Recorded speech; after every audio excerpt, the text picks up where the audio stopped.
Hey guys, Zillard here, back again with another review, and today we're having a look at the Samurai Armor Iron Man part of the fourth and final set of the Iron Man figures from Toy Biz in the mid-90s. These came out around the same time as Ghost Rider Spirits of Vengeance, so of course I'll give them a little props for that. But yeah, this is the last Iron Man suit I have. The only other Iron Man-ish suit there was at the comic place was War Machine 2, and that is the last figure of this toy line that there is at the comic, or it's not really a comic store, it's more or less just a game place that sells comics and figures, but whatever.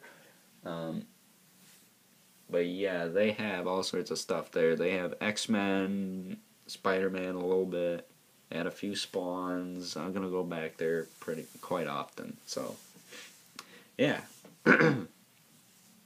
really like this guy. This is my favorite crazy armor Iron Man. And if you want to see him stripped down, here you go.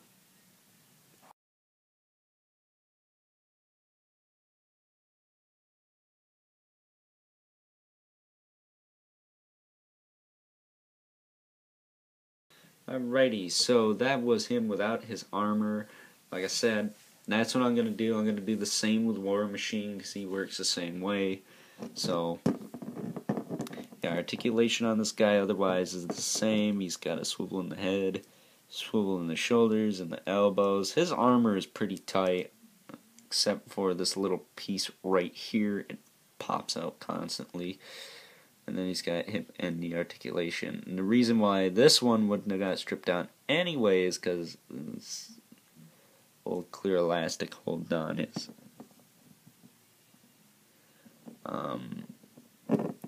shin guard there, or his boot more or less. And yeah, that's why this is a little loose, but it's not that bad. But his armor is probably the tightest out of all of them. Him and the Arctic Armor Iron Man are probably tied. I know that Subterranean is probably the loosest. And watch, War Machine doesn't stay together at all, but yeah. And also, these things on the back hinge, so you can flare them or whatever. But they do come out. They're just really, really tricky. Supposed to be able to rip them out and then stick them in his hands. That really doesn't work. I thought they wouldn't have been able to come out because they don't look like they can. But anyway, you can try that. When you get the figure, try to rip those out, because I've done it off camera. I'm just not going to do it on camera because that's going to take a while. Which is something I'm trying not to do with these figures, because I've seen reviews and it gets boring where they're just, ripping the armor off and doing all that junk. So I'm not going to do that. I'm just going to show you guys pics that I found of them stripped down.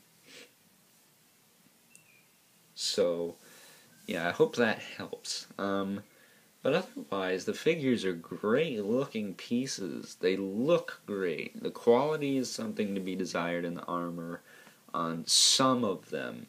I mean, this guy right here, the armor feels fine except for the boots and the shoulder pads, but the armor, even these arm pads are a little iffy, but the chest armor is alright. If anything, the chest armors are fine. I mean, you got plenty of ways to keep those attached. There's 4 pegs total going in the whole figure. There's 2 on each side, and then they clasp together sort of with little tabs, so you should be able to get the figures to stay together even if one or maybe even 2 pegs are broken. But if you can't, I'd recommend just using like silly putty or something like that. Not silly putty, but sticky tack or something, whatever that crap is called. Epoxy, something like that, just to keep it on, because, it's vac metal, what are you gonna do? But yeah, that's it for this figure, really. There's not much to talk about outside of the fact that the armor comes off.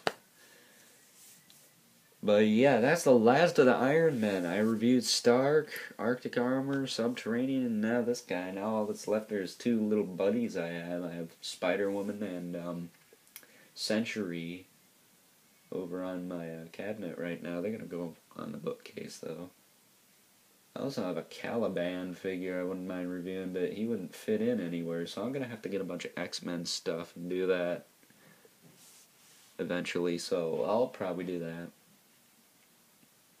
So, yeah, that's it for this sort of Iron Man week, I suppose. We took Wednesday off, but whatever. Yeah, so that's it. Until next week, where we have a look at Century and Spider-Woman. And then the week after, we'll have a look at the villains. I got Dread Knight, I got Whirlwind, I got Blacklash, and, excuse me,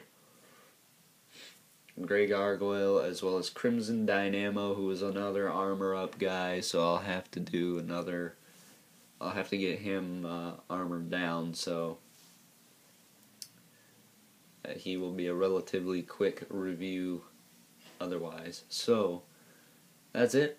Hope you enjoyed these reviews, guys. Stay tuned for more, and until next time, I will catch you guys later.